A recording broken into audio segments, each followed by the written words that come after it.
Heat pump 1 sorry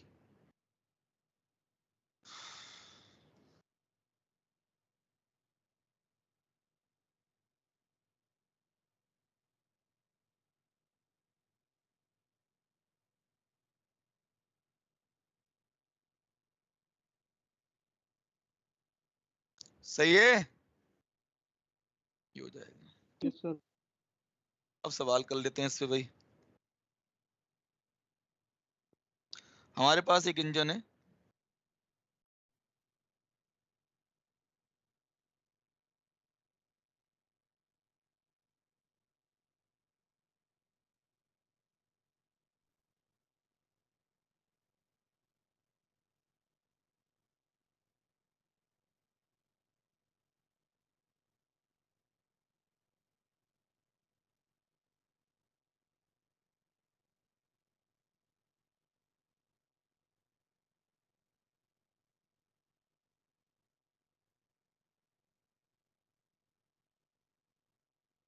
सही है। 627 degree Celsius और 127, हमें कार्य निकालना है।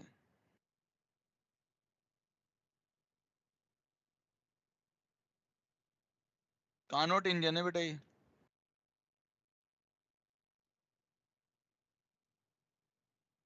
तो एक तो हमें निकालनी है दक्षता, दूसरा हमें निकालना है कार्य। तो मेरे पास दक्षता का फॉर्मूला क्या है? 1 minus QH 1 minus TL upon DL TH. Upon TH।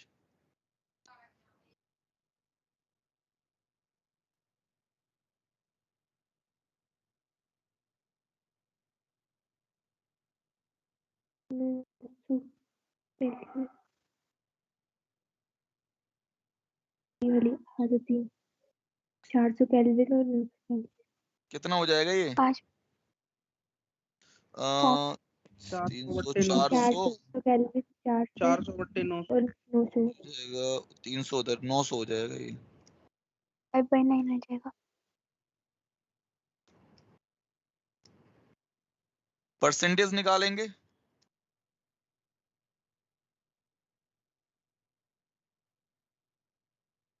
तो 100 की गुणा कर दें। सही है। अब दक्षता होती कितनी है भाई? दक्षता हमारी होती है W बटे W by QN QH। QH उच्च ताप से कितनी ऊष्मा ली गई है?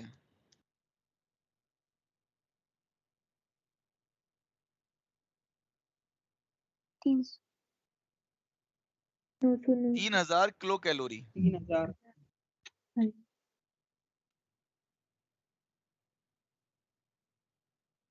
ये आंसर आ जाएगा जो भी है इसका। ठीक है बेटा, समझे? Yes sir.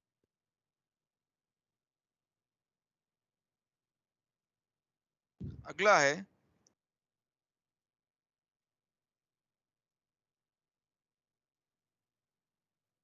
एक आदर्श इंजन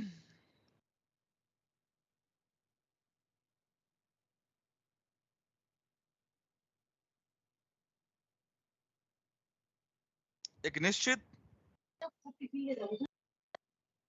एक आदर्श इंजन की एक निश्चित सोर्स तथा सिंक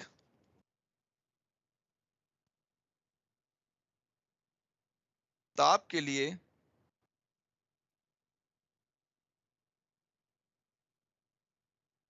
दक्षता अरे क्या लिखा है? 1/2। एक निश्चित के बाद, निश्चित के बाद। Source source source okay sir. Source source उच्च ताप, एक निश्चित सोर्स तथा सिंक ताप के लिए दक्षता 1/2 है। यदि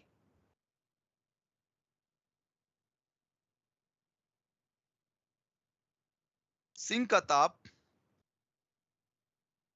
मान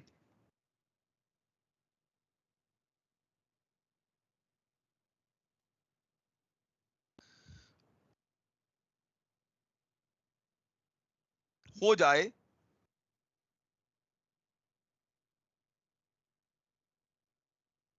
तब दक्षता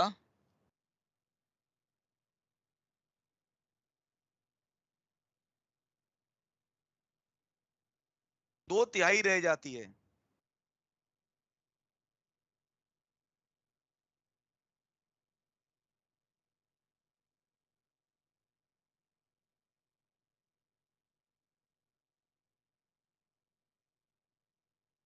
बोलो।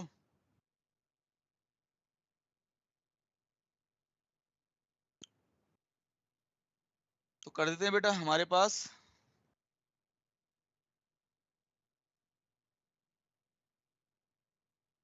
तो सिंक का तो 300 तो उसका हो जाएगा 600। कितना है बेटा? सिंक का 300 और फ्रूट का 600। सही है सही है, ये तो होता है। तो हमारे पास फॉर्मूला जो हमारा था बेटा, ये अपन पहले दक्षता हमें कितनी 1/2 दे रखी है ना, हमने मान ली TL माइनस TH, तो TL बटे 1/2 हो जाएगा। अब एक काम करते हैं, हमने सिंक का तापमान कितना कम कर दिया, 100 डिग्री सेल्सियस। सही है ना? तो जो 100 डिग्री सेल्सियस परिवर्तन है ये, तो केल्विन में भी उतना परिवर्तन होगा। Yes sir. छोटी छोटी चीजें हैं। ये इसका तापमान ये सेम है,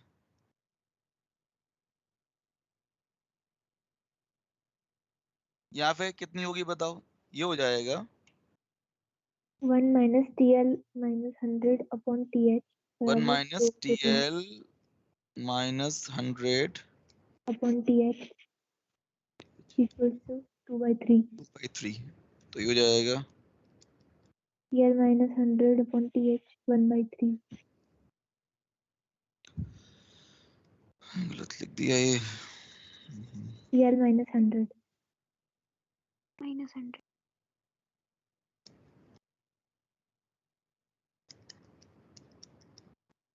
1/3। 3, तो एक काम कर लेते हैं, डिवाइड कर देते हैं। तो डिवाइड करेंगे तो क्या TS कट जाएगा, TL upon TL minus 100 equals to 3/2 3/2। Yes sir। 1/2 upon 1/3। 3/2।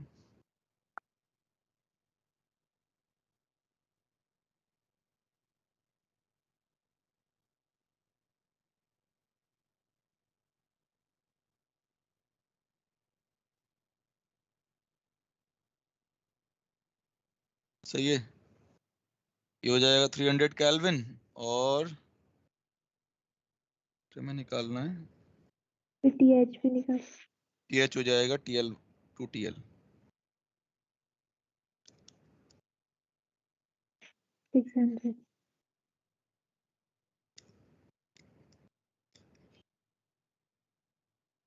अगला सवाल करते हैं।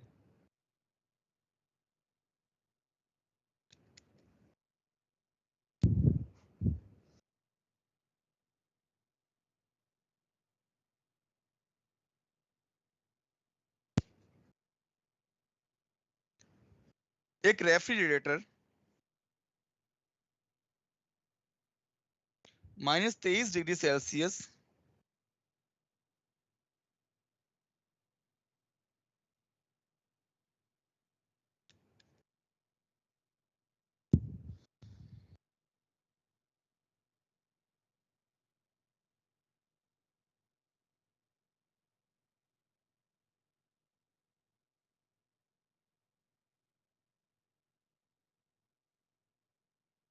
मध्य कार्य करता है,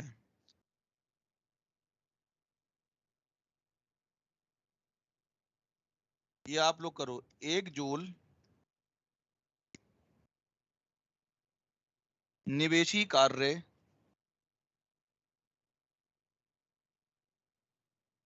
के लिए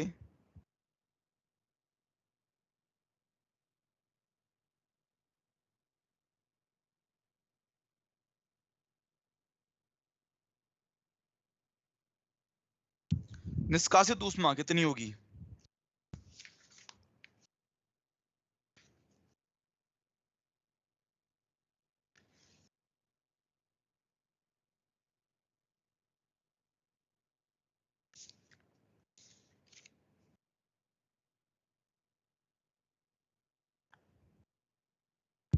बोलो बेटा, करो एक, बताओ।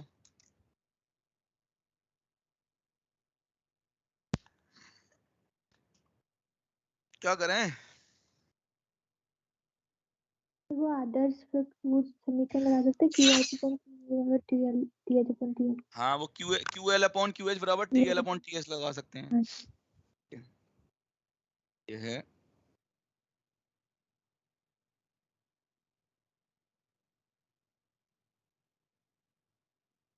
TL TH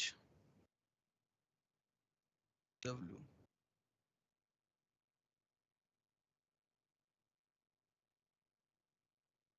इसका तापमान कितना हो जाएगा?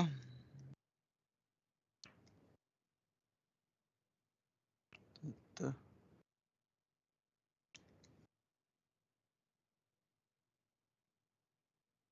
6 क्या? सर 300 सर 300 6 आएगा क्या सर? हाँ, 6 आंसर, 6 आंसर है। तो दूसरा का तापमान कितना है? 27 है क्या? सर 300 के होएगा। 300।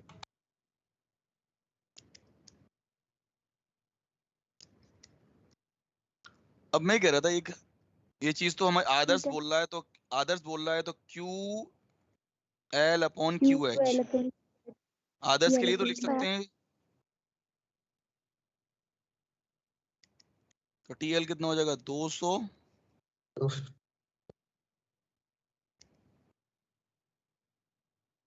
250। सही है ना? सर 250 होगा ना? कितना? आएगा ना? 250 होगा ना TL 250 250। हाँ सर 250 क्या? 277 माइनस 200 के की जगह 250 होगा ना? 250 आएगा। TL का मान आएगा सर। भैया हमें TL कितना दे रखा है? TL अपॉन TH करेंगे ना? 273 माइनस 23 करेंगे ना तो 250 आएगा। अच्छा अच्छा, ओ अच्छा अच्छा, वो गलत कर दिया हमने। अरे यार, ये तो गलत सिली कर दिया। मिस्टेक हो गई सर, सिली मिस्टेक हो गई। यस, समझ आई बात? तो 250 बटे 300 25 5 30, सही है ना? और एक हमारे पास ये होता ही है, ऊर्जा संरक्षण ईटा के कार्य हमने किया, और QL बराबर क्या हो जाएगा? QH। ये तो लिख ही सकते हैं। अच्छा, अब मैं ही कह रहा हूं, मुझे क्या निकालना है? मुझे निकालना है QH कितना है। तो QL की वैल्यू वहां से बताओ। 5 QH upon 6। हाँ, ये हो जाएगा, इसको लिखूंगा 5 QH upon 6।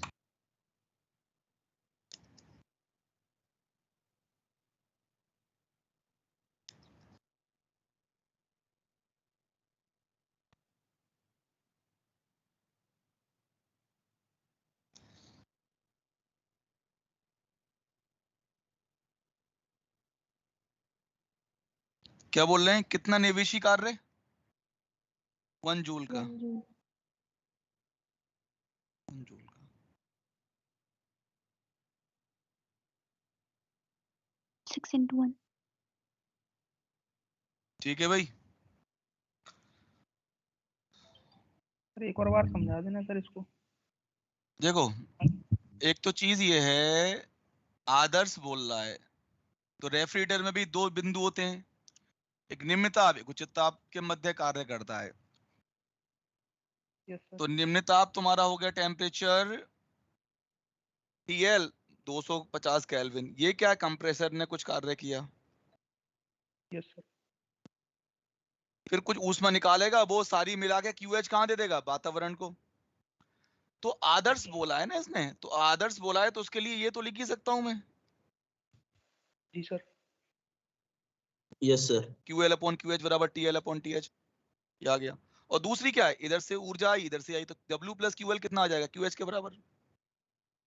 मुझे निकालना है QH, तो पहली वाली समीकरण में QL की वैल्यू रख दी QH के पदों में, इसको हल यस कर सर। लिया। अब बोल रहे हैं कि अगर W की वैल्यू कितनी है तेरे किए में? 1 जूल। तो यस मैं सर। 1 जूल कार्य करूंगा तो कितना, ऊष्मा उत्सर्जित होगी। कितनी ऊष्मा निष्कासित होगी। ठीक है भाई, यस समझ आ सर। रही है बात? अब देखो यस सर। एक सवाल करो साइक्लिक प्रोसेस का। मान लो मुझे ऐसे कुछ ग्राफ दे रखा है,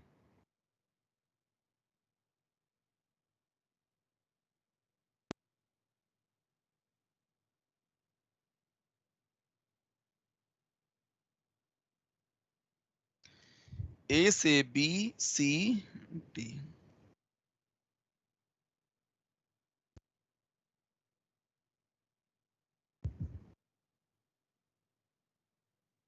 P0 to P0 T0 to T0,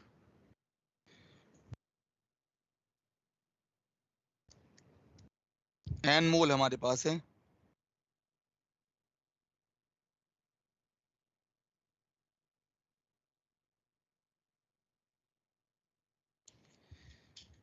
gas द्वारा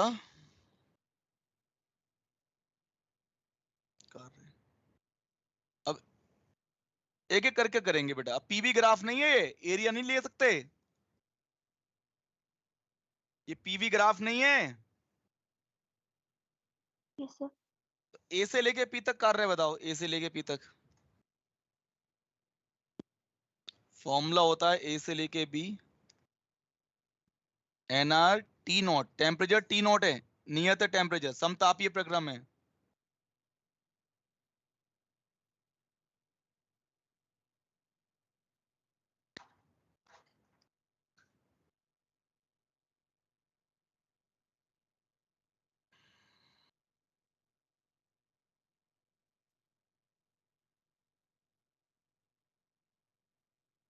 P1 कितना है? P0। 2 P0। P2 कितना है? 2 P0।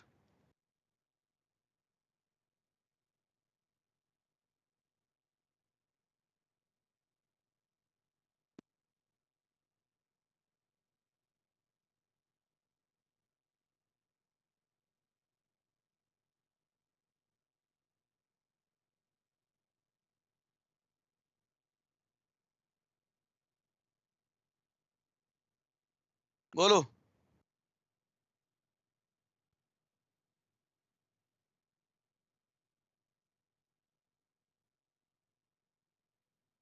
बी से लेके सी तक की बात कर लो भाई। ये क्या है? समदाबीय।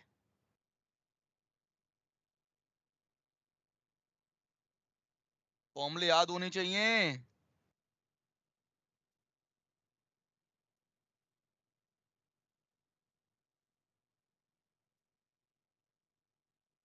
समदाबीय में NR डेल्टा T होता है नहीं होता? Yes sir. Yes sir. 2 T0 minus T0 करना पड़ेगा।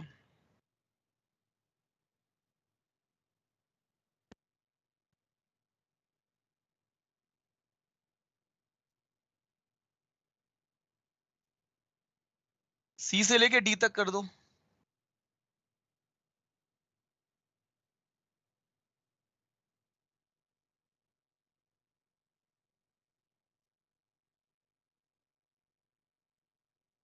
तापमान कितना हो गया? 2 T0 हो गया तापमान।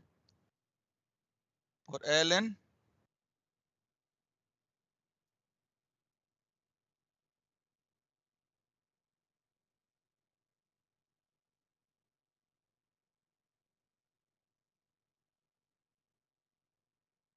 P1 की वैल्यू हो गई 2P0।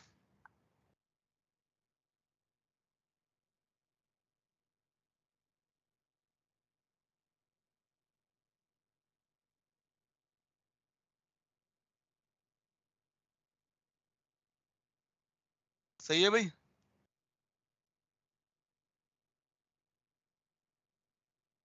डी से लेके ए,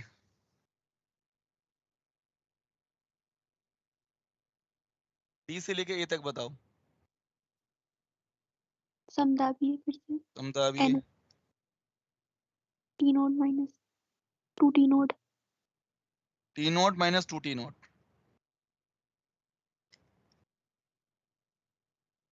माइनस तो कुल कार्य तुम्हारा जो हो जाएगा, जोड़ दो बस।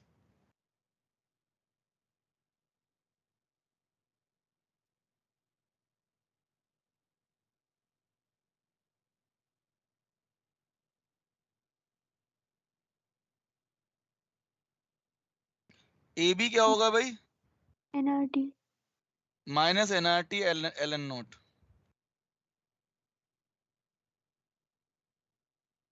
2 WBC क्या होगा? NRT NRT note. CD क्या होगा? 2 NRT नोट। 2 N log 2।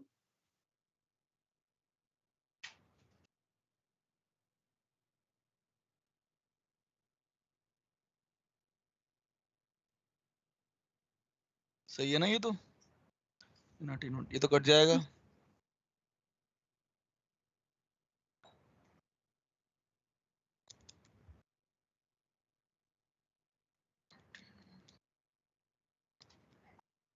बोलो बेटा।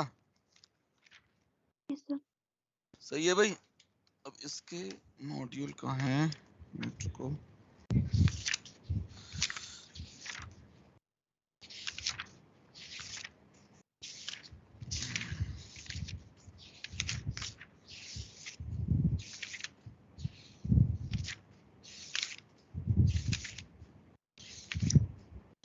इसके सवाल कर लो बेटा, थर्मो के पूरा कर सकते हो।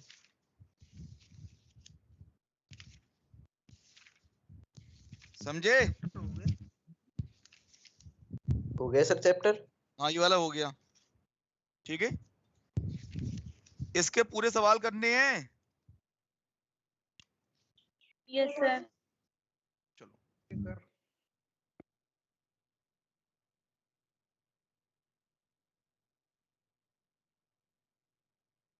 केटीजी की कुछ चीजें तो मैंने पहले बता दी थी, समझे? जैसे डिग्री ऑफ फ्रीडम यहाँ पे, क्योंकि वो स्टार्टिंग में जरूरत पड़ती है इसलिए बताना पड़ता है।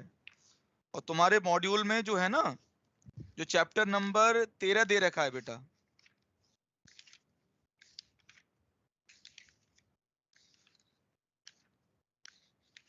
तो यहाँ पे इन्होंने वो समविभाजन का नियम, ये मैं पहले पहले बता चुका हूँ। डिग्री ऑफ फ्रीडम पहले बता चुका हूँ। समझ आई बात? समझ आ रही है? मॉड्यूल खोलो। तो एक इंपॉर्टेंट चीज है वो मैं बताने जा रहा हूं इसमें भाई।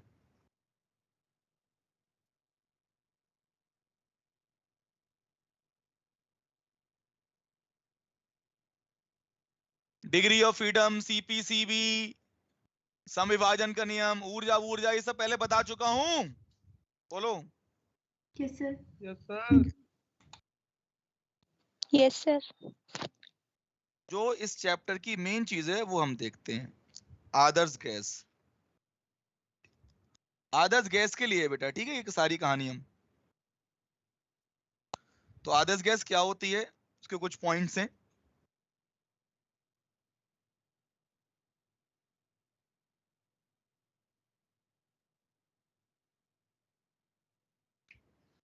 आदर्श गैस के अणु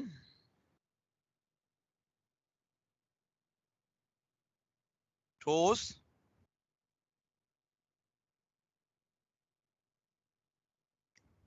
दृढ़,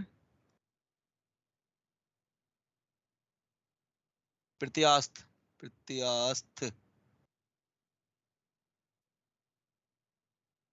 इलास्टिक,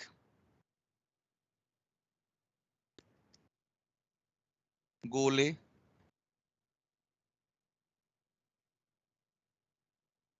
उनको क्या माना है बेटा? अणुओं को गोले माना है, छोटे छोटे गोले, ठोस और दृढ़, ये याद रखना।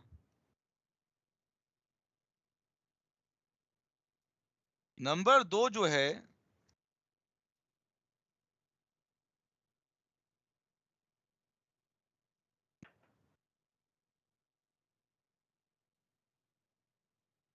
अणु का आयतन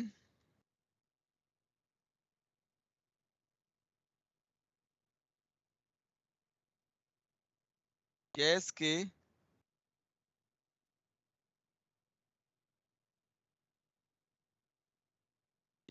अणु का आयतन गैस के कुल आयतन से, कुल आयतन के सापेक्ष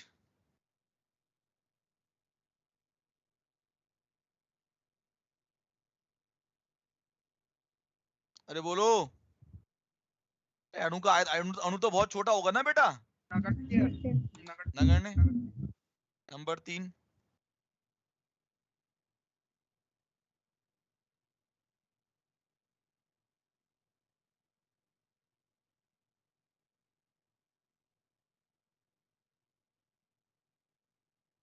गुरुत्वीय प्रभाव, नगण्य।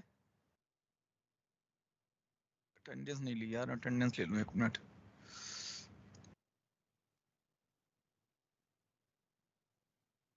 दो 3 बच्चे चले गए।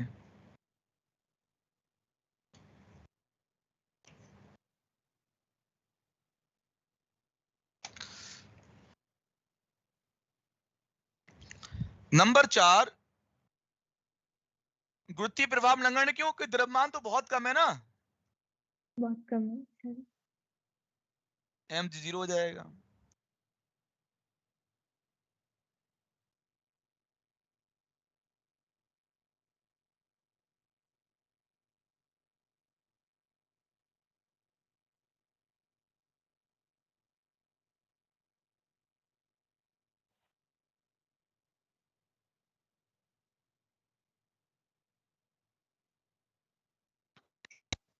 अणुओं पर न्यूटन के गति के नियम मानने भाई।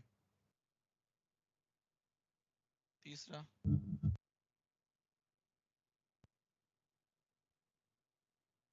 अणुओं के मध्य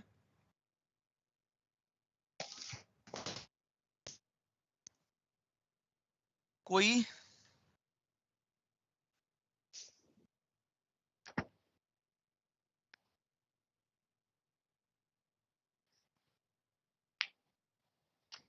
नहीं होता है।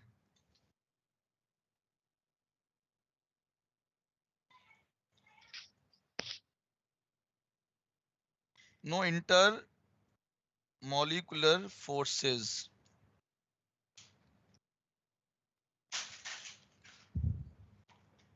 अगर इंटरमॉलिक्यूलर फोर्सेस नहीं होंगे तो इससे क्या होगा? क्योंकि इंटरमॉलिक्यूलर फोर्स, इसको IF लिखेंगे बेटे ना, इंटरमॉलिक्यूलर फोर्स 0 है, तो स्थितिज ऊर्जा क्या होगी?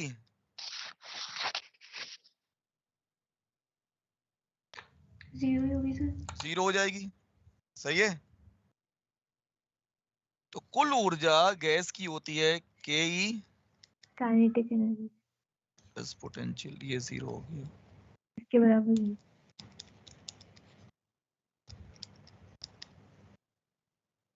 गैस की आंतरिक ऊर्जा,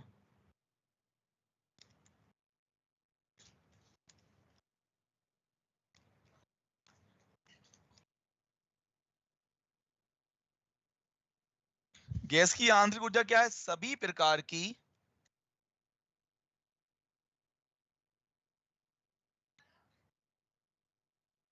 गतिज ऊर्जा का योग।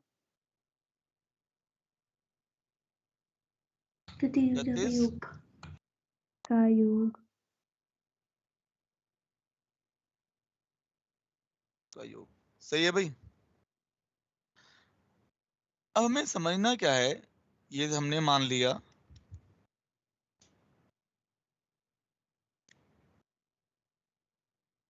आदर्श गैस द्वारा पात्र की दीवारों पर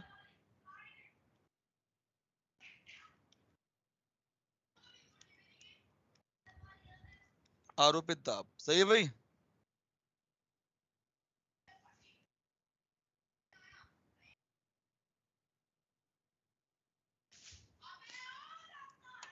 ये हमें निकालना है भाई। तो क्या करा जाए कि भैया जो गैस है, एक हमने कोई कमरा मान लो या कोई पात्र मान लें, इसमें गैस भरी हुई है।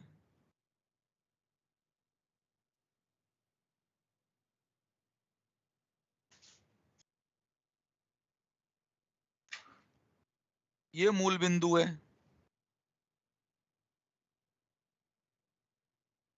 ये एक्स एक्सिस, ये वाई एक्सिस, ये जेड एक्सिस।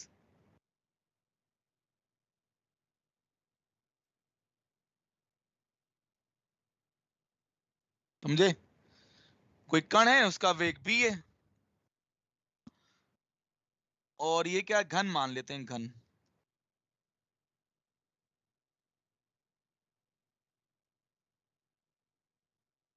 भुजा क्या है इसकी, एल है। तो इसका जो वेग होगा किसी एक अणु का,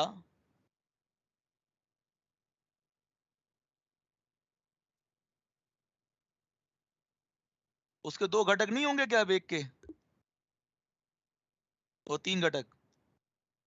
भाई इसके तीन तीन घटक कर सकते हैं हम। तो v को मैं क्या लिख सकता हूं, समझना।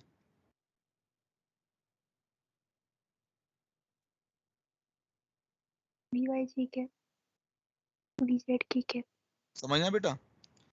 इसका परिमाण लिखना चाहूं तो मैं क्या लिखूंगा,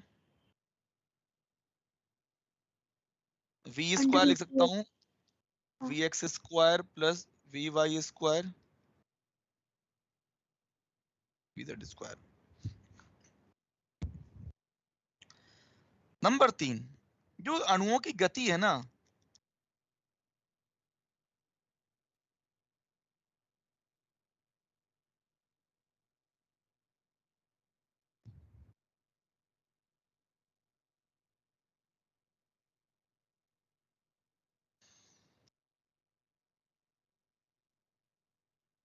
अणुओं की गति रैंडम है, यादृच्छिक है।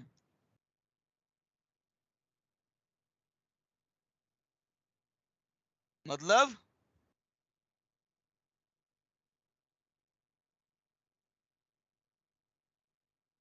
सभी दिशाओं में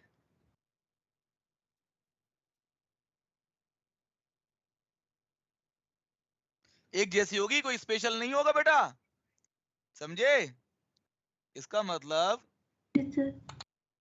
x में वेग और y में वेग बराबर z में, ये बराबर हो जाएगा। बोलो, x में y में कोई कोई दिशा स्पेशल नहीं है कि x में ज्यादा हो, y में ज्यादा हो, z में। औसत वेग सबका समान आएगा। समान आएगा।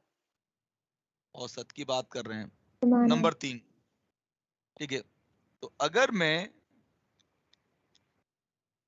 ये जो मैंने v स्क्वायर बराबर ये लिखा था ना बेटा, समझना। अगर मैं औसत लेना चाहूं तो बी स्क्वायर का औसत, पहले तो इसको ऐसे लिख रहे हैं, मैं समेशन लिखना चाह रहा हूं, समेशन वी एक्स स्क्वायर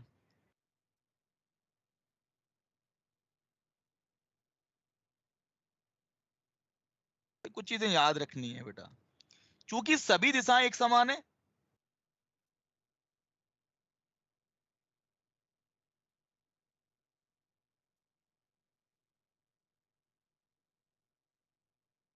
लिख सकता हूं क्या? Summation V square is equal to 3vx अब स्क्वायर। ये सब बराबर है तो ये मैं ऐसे लिख सकता हूं इसको, मतलब ये हो जाएगा यहां से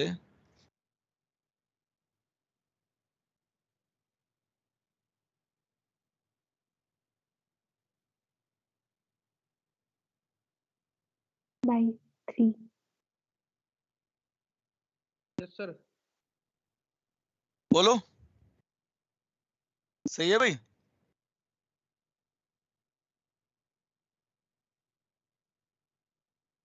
नंबर 4, हमें निकालना है दाब। तो बेटा दाब क्या होता है? बल बटे क्षेत्रफल होता है, नहीं होता?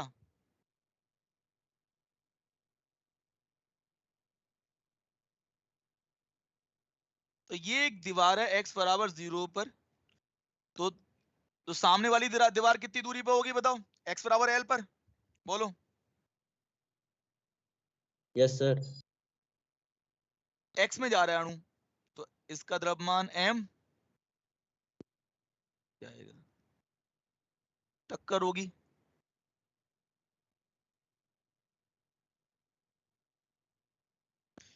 t बराबर 0 पर यहां पे पहुंचा, t बराबर टक्कर से तुरंत पहले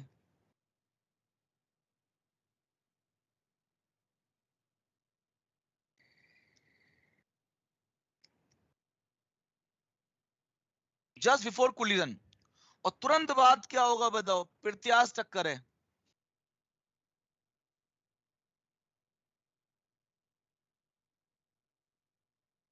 इसका वेग भी है, प्रत्यास्थ है बेटा। U तो EU कितने से वापस आएगा बताओ? से VX से VX px हो जाएगा, हाँ सर। समझे? इसका मोमेंटम चेंज हो गया। अब यहां पे फिर ये गया, ये समय कितना होगा? बहुत छोटा, delta T, just after. collision सही है भाई? अब ये फिर इधर जाएगा, इधर जाएगा, इधर जाएगा।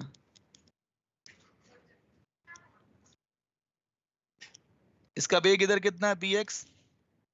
तो संवेग कितना था? जो भी, minus हाँ L मतलब परिमाण लिख देता हूँ, mbx। फिर तुरंत बाद फिर इधर आ जाएगा, this is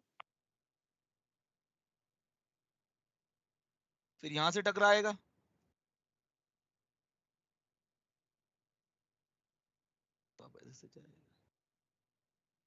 तो मैं ये कह रहा हूं, एक दीवार फिक्स कर लो, इस दीवार पे मान लो टक्कर हुई t बराबर 0 पर। अगली वाली टक्कर कब हो रही है जरा मुझे बताओ, अगली टक्कर कब हो रही है? समझना, 43 पे। अगली टक्कर हो रही है, समझना, बहुत इंपॉर्टेंट चीज है।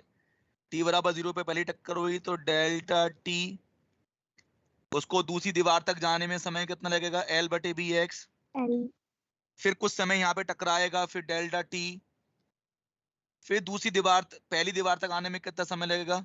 l upon B X. तो ये twice delta t plus, twice of L by X. लेकिन ये तो नगण्य है, डेल्टा t तो बहुत छोटा है। Yes sir.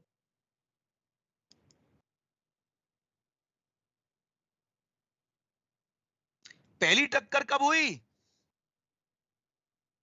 t बराबर 0 T पे। बराबर 0 पर। अगली टक्कर कब हुई? इसी दीवार पे, 2L upon VX। इसी दीवार पर, समझे ना, t समय पर। तो जब भी टक्कर होती है, जब भी टक्कर होती है, मोमेंटम परिवर्तित होता है, समझे? मोमेंटम में परिवर्तित, जब भी टक्कर होगी मोमेंटम परिवर्तित होगा। सर फिर 2L upon VX कौन सा समय सर? ये समय, अरे टक्कर होके इधर नहीं जाएगी, इधर गई, लौट के उसी दीवार पे वापस आई ना बेटा। हाँ तो सर। देखो कुछ टाइम तो, बहुत छोटा सा टाइम तो इसने यहाँ पे टक्कर के दौरान निकल गया, फिर पीछे गया, पहली वाली दीवार पे पहुंचा, फिर थोड़ा यहाँ पे कुछ टाइम इसने निकाल दिया, फिर वापस फिर आया, पुनः उसी दीवार पर आने में समय, समझे ना? Yes sir. पुनः उसी दीवार पे आने में समय है ये बेटा। तो जब भी पहली टक्कर कब हुई, मैं पहले यही से लिखता हूं, T बराबर 0 पर। पहली प्रथम दीवार, प्रथम नहीं, द्वितीय दीवार, प्रथम तो इसको मानना है ना, या इसको प्रथम मान लेते हैं, या इसको इसी को प्रथम मानते हैं, इसको द्वितीय दीवार, द्वितीय दीवार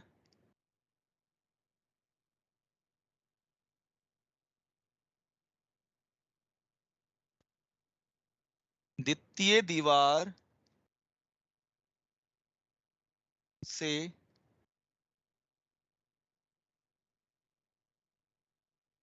द्वितीय दीवार तथा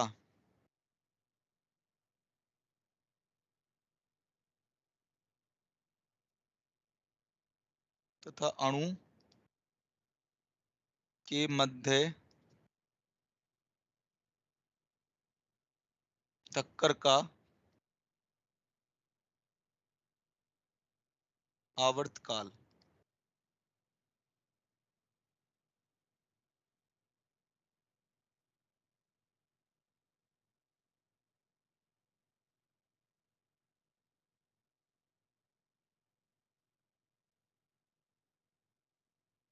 इसको ऐसे लिखता हूं मैं,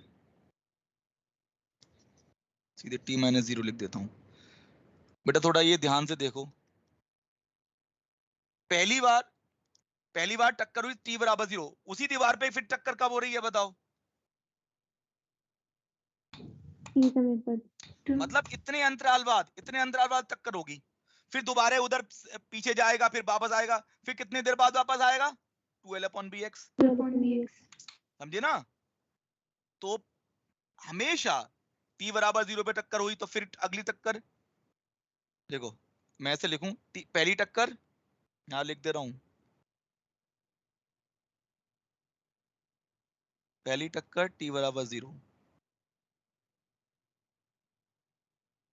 दूसरी टक्कर, समझे? उसी दीवार की बात कर रहा हूं, तीसरी टक्कर,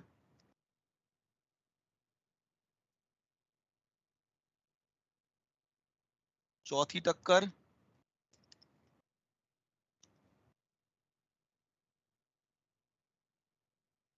द्वितीय दीवार तथा अणु के बीच में। तो आवर्तकाल कितना हो गया बताओ? 2L/bx. समझ आई बात? और जब भी टक्कर होती है मोमेंटम में परिवर्तन कितना होता है? Delta P.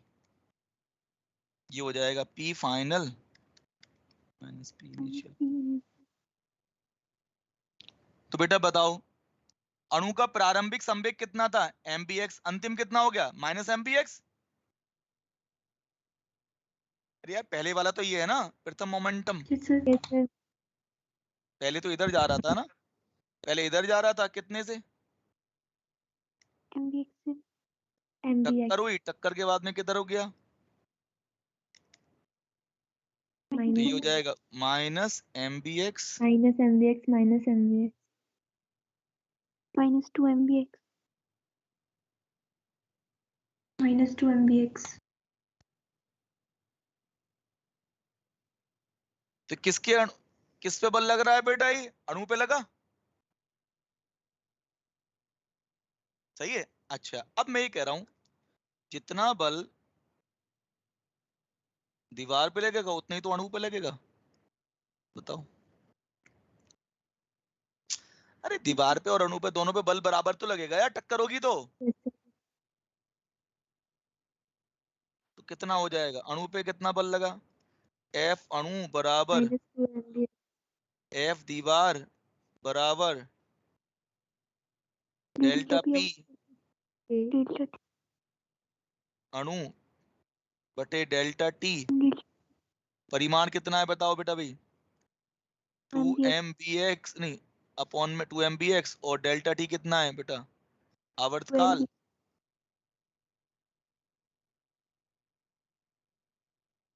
कितना था यार ये? 2L/bx 12 था, upon 2L/bx।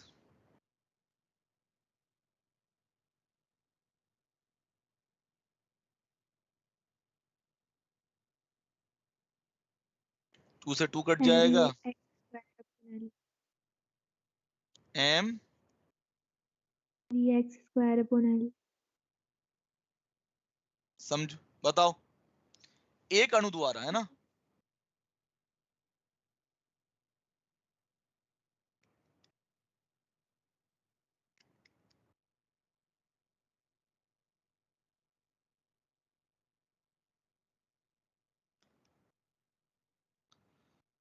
ठीक है, ये कौन सा चौथा, फोर्थ फिफ्थ पॉइंट,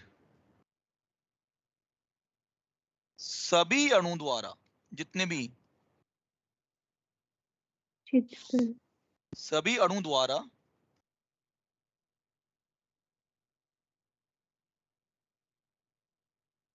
दूसरी दीवार पर, बता दो, अरे सब लगाएंगे, NN F1 plus F2 plus Fn। अरे सभी अणु तो एक जैसे हैं, द्रव्यमान तो सबका बराबर ही होगा ना बेटा, yes sir. हाँ सर लेकिन चाल सबकी अलग अलग हो सकती है, जैसे px px vy 1 का स्क्वायर, px 2 का स्क्वायर, px 3 का स्क्वायर, और ये चलता चला जाएगा। अरे यार ये कॉमन ले लेते हैं ना, m बाई l तो कॉमन ही रहेगा ना, m बाई l तो बाहर आ गया। समझ आ रही होगी बात ये। Yes sir. तो कुल बल जो आ गया m बाई l तो मैंने ऐसे लिख लिया। तो इसमें एक काम करता हूँ, bx स्क्वायर पहले वाले का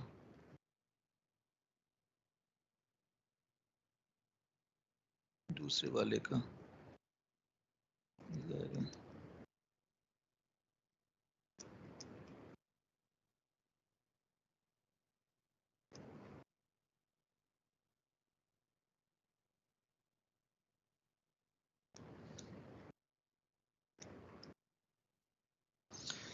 n से ऊपर भाग करा, ऊपर से गुणा कर नीचे भाग कर दिया।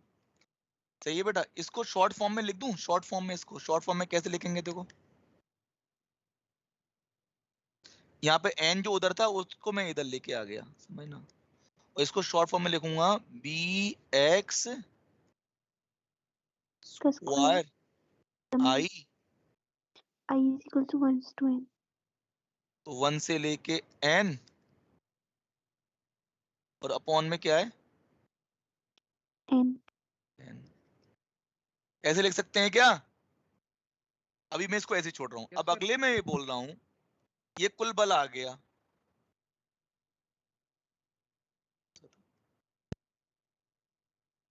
पॉइंट फॉर्म में फिर याद रहता है बेटा ये, क्योंकि इकट्ठा स्टेप अलग अलग कर लेना। अब इस पे मुझे बल निकालना है, बल दाब निकालना है। दाब क्या होता है? Force upon area. तो ये भी लंबाई L, तो एरिया कितना हो जाएगा बताओ? L square. Pressure force upon area, A तो M इंटू N, एरिया कितना हो जाएगा? ये तो L तो पहले ही था बेटा, L स्क्वायर समेशन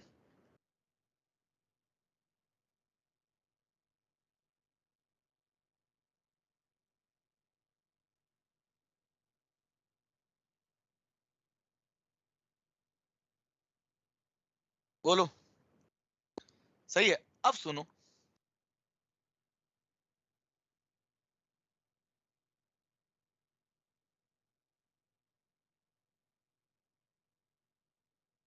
वर्ग माध्य मूल चाल क्या होती है? इसको हम लिखेंगे PRMS। तो जैसे बेटा बहुत सारे हमारे पास कण हैं, तो PRMS होता है सभी के चालों का स्क्वायर कर लो, उनका एवरेज करो, उसका अंडर रूट। ये क्या है? चालों के वर्ग के माध्यिक वर्ग का माध्य है ना,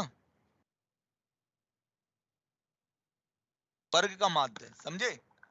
चालों के वर्ग का माध्य या औसत, और उसका अगर मैं अंडर रूट ले लूं तो BRMS बन जाती है। मतलब ये हो गया V1 स्क्वायर प्लस ये हो V2 जाएगा कि भैया B1 square plus plus B2 V2 square plus और V2 plus BN square upon n। Upon n। ये हो गया, सही है। अब इसी की मदद से मैं ये लिख सकता हूं, अब जो ऊपर हमारे पास ये जो रिजल्ट आया है ना, अच्छा इसमें एक चीज मैं और कर दूं। मैंने आपको ये बताया था बेटा कि समेशन बी एक्स स्क्वायर क्या था, 1 ये भी तो था ना। V square by 3। हाँ सर। तो इसी को देखो नीचे तो क्या आ जाएगा, L इंटू एल, ये कुल द्रव्यमान हो जाएगा। M क्या है, एक अणु का द्रव्यमान, और n अणुओं का गैस का द्रव्यमान।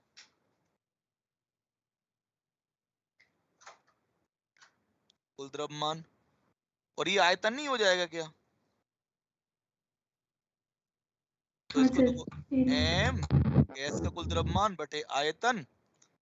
अब यहाँ पे क्या लिखूंगा मैं पता है, इसको लिख सकता हूँ समेशन बी एक्स स्क्वायर की जगह 1/3 लिख दूं क्या, 1/3 1/3, बाकी वो सब कुछ वैसे ही रहेगा। Sigma V square Vx summation square initial.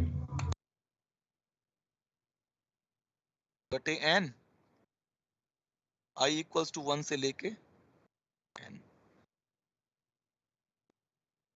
तो बेटा ये मेरे पास क्या हो जाएगा, बी आर एम एस, यही तो हो गया कि भैया समेशन वी आई का स्क्वायर 1 से लेके n, उसका मैंने कर दिया, सही है। इसका मैं स्क्वायर कर दूं,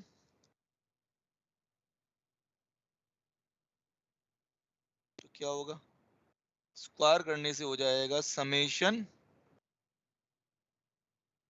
वी आई का स्क्वायर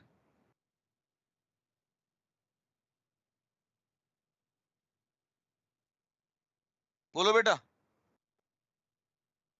तो ये वाली चीज यहां लिख सकता हूं क्या, यस सर। समझे। तो मैं इसको लिख देता हूं, 3PV इसको मैं लिखूंगा कि भैया जो ऊपर वाली इक्वेशन से P बराबर 1/3 गैस का 1/3 L द्रव्यमान, बाय गैस का आयतन, और इस देखो यहाँ पे क्या हो रहा है बेटा, ये चीज मिल रही है, तो ये चीज किसके बराबर है बताओ, 3PV बाई M के VRMS। हाँ ये आ जाएगा, सही है। गैस का द्रव्यमान बटे गैस का आयतन,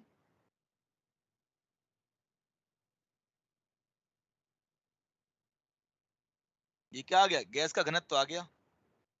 तो मेरे पास फॉर्मूला मुझे क्या मिल गया, P बराबर 1/3 हाफ रो रो VRMS का स्क्वायर। गैस, गैस का BRMS का स्क्वायर। बोलो समझे, ये बात समझ में आ रही है।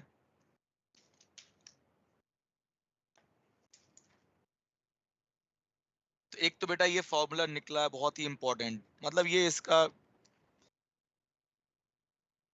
सबसे इंपॉर्टेंट फॉर्मूला इस चैप्टर का यही है। और ये कैसे आया है, क्योंकि ये मैंने एक एक करके पूरा डिराइव करके बताया है बेटा। ये तो ये क्योंकि सवाल इस बीच के स्टेप पे ही बन जाते हैं, बड़े साधारण से सवाल होते हैं, ऐसा कुछ बहुत खतरनाक नहीं होते। तो उसको एक एक करके एक स्टेप याद रखना है तुम्हें।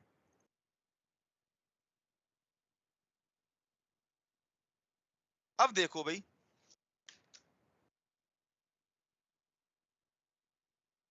एक सवाल कर लेते हैं पहले इसमें।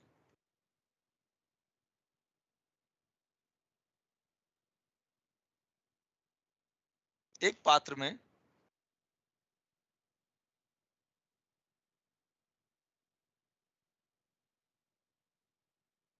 गैस का दाब दे रखा है Hg, मरकरी का 80 सेंटीमीटर। यदि समान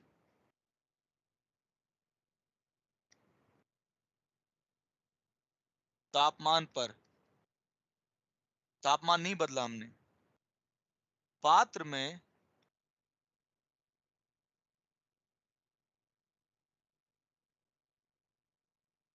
और गैस मिला दी जाए,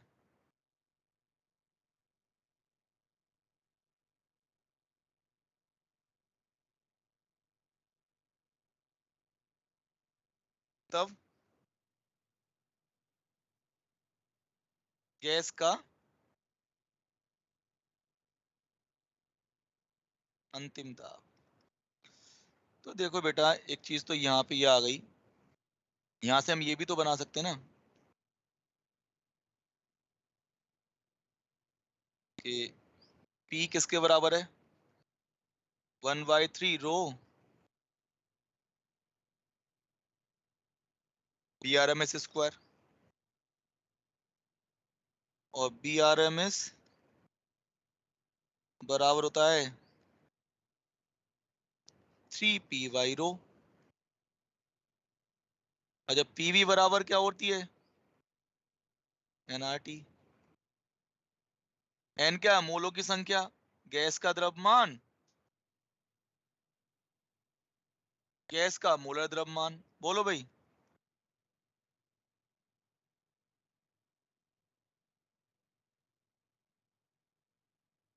बराबर रो RT, ये याद रखना है। तो PY रो किसके बराबर होगा, RT बटे मोलर द्रव्यमान। बोलो,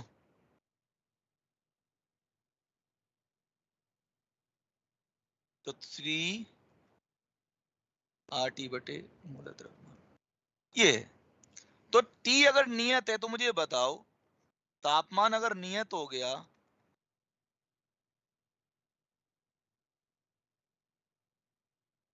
तो BRMS क्या चेंज होगी, नहीं सर। नहीं चेंज होगी। बात समझ में आ रही है। तो BRMS तो सेम ही रहा बेटा, इसका मतलब T नियत तो BRMS में, तो हमारे पास फॉर्मूला क्या है,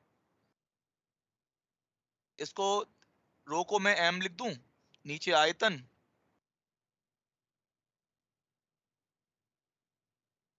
अरे ये नियत है, BRMS नियत हो गया नहीं हो गया, आयतन, तो आयतन P कैसा हो m गया, पे वो तो डिपेंड नियत है ही करेगा। है, नियत। नियत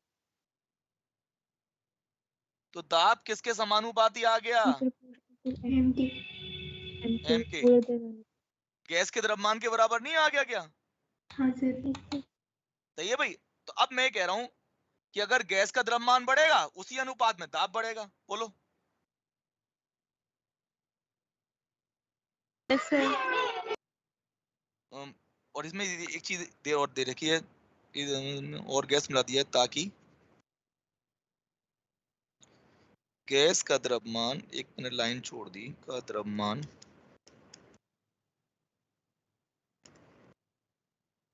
60% बढ़ जाए।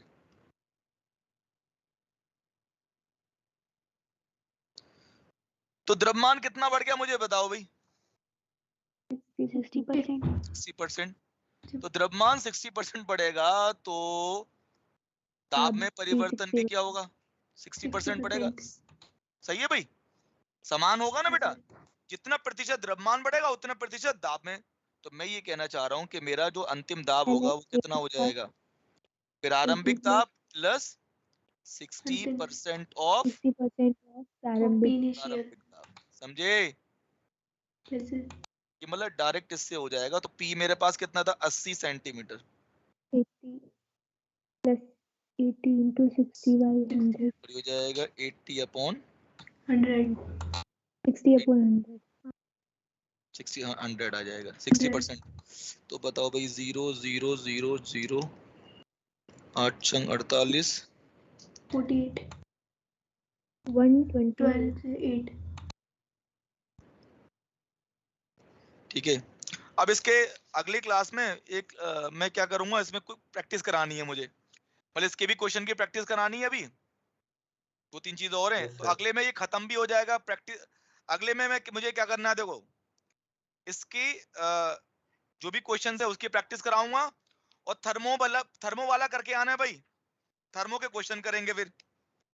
ओके देखो सर। कहाँ तक करने हैं थर्मो के क्वेश्चन, Yes, sir. इसकी मैं प्रैक्टिस करा दूंगा। और